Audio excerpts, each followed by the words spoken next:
Assalamu alaikum warahmatullahi wabarakatuh. Someone sent me a video about Green Lane Masjid in Birmingham, England, in the UK. They were apparently awarded something like a £2 million or more than £2 million worth of funding from the city council to build a youth centre. Now they received around £60,000 from that allotment, and then the rest of it got suspended or cancelled because some right-wing channel in the UK published excerpts from talks or speeches from imams of the masjid saying things that they said constituted misogyny, homophobia, and anti-Semitism. So I wanted to talk about this because this is another textbook example of Western deflection. I mean, it's pristine in its hypocrisy. They got mad because in those excerpts, the imam was saying something about how wives should respect and obey their husbands. Controversial belief. And the imam said something about how he didn't want his children, and the Muslims don't want their children, to be taught homosexuality in the schools. And then he said something referring to the so-called protocols of Zion. And of course, all of this is just, so antithetical to everything that the West stands for. It's shocking to their sensibilities. How can these Muslims be so backwards, so misogynistic, so intolerant, and all of that? It's utterly appalling to British values. They can't support people who have such extreme views that are so at odds with the character of that wonderful city. That's the message. Birmingham is a beacon of equality and tolerance. And these imams express extremist, regressive, and hateful beliefs that would stun the genteel residents of England's second largest city. Never mind the fact that less than a week after they pulled the funding from the masjid, the City Council of Birmingham effectively had to declare bankruptcy because the City Council was hit with nearly £800 million in bills to compensate female employees of the City Council who have been paid less than their male counterparts, than their male colleagues, for the same work that they did for decades. They've been practicing unequal pay for women in the City Council of Birmingham since the 1970s. And so now they owe compensation to all of those women for shortchanging them to the tune of almost 10 times the city's annual budget. And this isn't just in the past, this is ongoing. They literally accrue liability complaints of around £10 million every month. That's female employees of the Birmingham City Council getting underpaid for the same work as men by the same Birmingham City Council that's acting aghast at the misogyny of an imam saying that wives should respect their husbands. I mean, the City Council has gone bankrupt over its persistent devaluing of women monetarily, saying that their work is literally worth less than men's, decade after decade, year after year, month after month, day in, day out. They've bankrupted their city because of their refusal to pay women equally, which is to value women equally. And we're supposed to believe that they're offended by so-called misogyny. This is deflection. And all the brother said with regards to LGBT and homosexuality, all he said was that he didn't want his children, and Muslims don't want their children, to be taught homosexuality in the schools.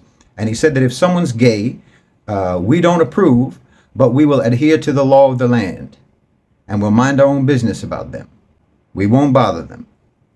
Meanwhile, Birmingham has one of the highest rates in the UK of so-called anti-LGBT crimes. And it's reportedly on the rise. It's reportedly increasing year on year.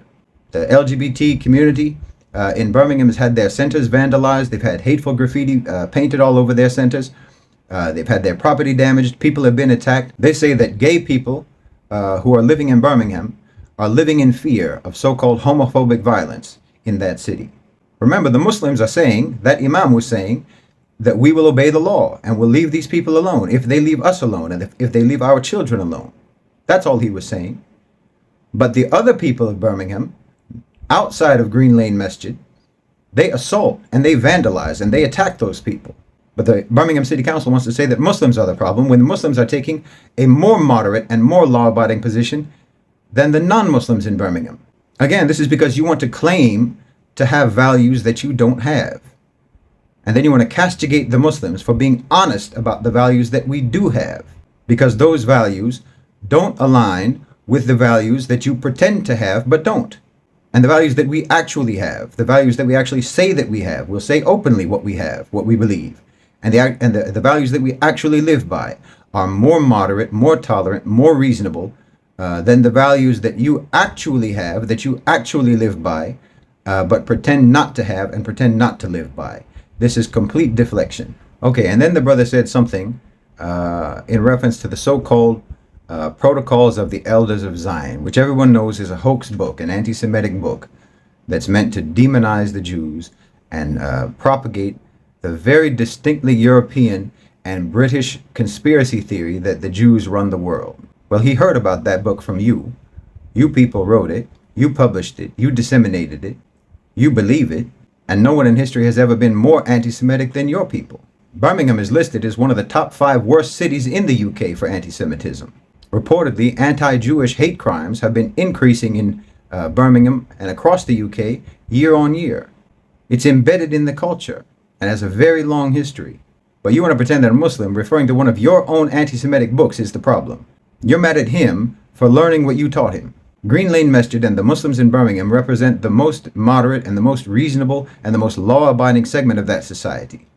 On every side, there are non-Muslims who are more anti-Semitic than they are, more aggressive and more hateful and more violent to the LGBT community than they are. And Birmingham is run by a city council that's so committed to misogyny that they were willing to bankrupt the city for it. But you want to punish Muslims. You want to blame Muslims. You want to deny Muslims access to resources. Prevent Muslims from helping their community because you can't stand the fact that we're honest about our values and we stand by them. We don't have anything to be ashamed of about our values. But you do. Because your actual values are manifested in your actions. And in your actions, you discriminate against and devalue women. In your actions, you're hostile and violent towards homosexuals. And in your actions, you persecute Jews. So you have to lie about your values. And then you overcompensate by pretending that you abhor any and every form of inequality between men and women, as if equality between men and women is even something that can exist. And you pretend that you just love homosexuality. You just think it's wonderful. So you force this issue on everyone, which just creates more hostility and resentment. And you pretend that you just can't stand the idea of anyone ever discriminating against Jews, even though that's all you have ever done. I mean, Israel only exists because they were running away from you people. You try to portray yourselves as the complete opposite of what you are, the complete opposite of what you actually believe. You espouse values that are the complete opposite of what you live by. There's no balance with you because you have a guilty conscience. You can't take a moderate position because you don't even have the means for identifying what the moderate position is. You have no criterion. You're so far to one side that you think the only way to correct it is to pretend to be on the complete opposite side. You're so morally confused that you can't even identify what the middle point is. But Muslims have a moderate position. We have moderate values. And these moderate values are manifested in moderate actions. We have a realistic approach to gender relations. We have a realistic approach to homosexuality. We have a realistic approach to religious tolerance. And you're never going to solve your problems by going to extremes the way you do, by pretending as much as you do, by arbitrarily dictating values that are impractical, unreasonable, and unconvincing, and that no one actually believes in. So I think you should fund that youth center, and on top of that, an adult center, so that maybe the brothers and sisters at Green Lane Masjid can teach you how to be actually moderate and responsible citizens. And the first attendees at that center should be the city council members of Birmingham themselves, so that then maybe Birmingham could become less misogynistic, less criminal, less anti-Semitic, and more tolerant. And maybe next time the city won't go broke pretending to be what it isn't. Jazakumullahu khairan wa assalamu alaikum.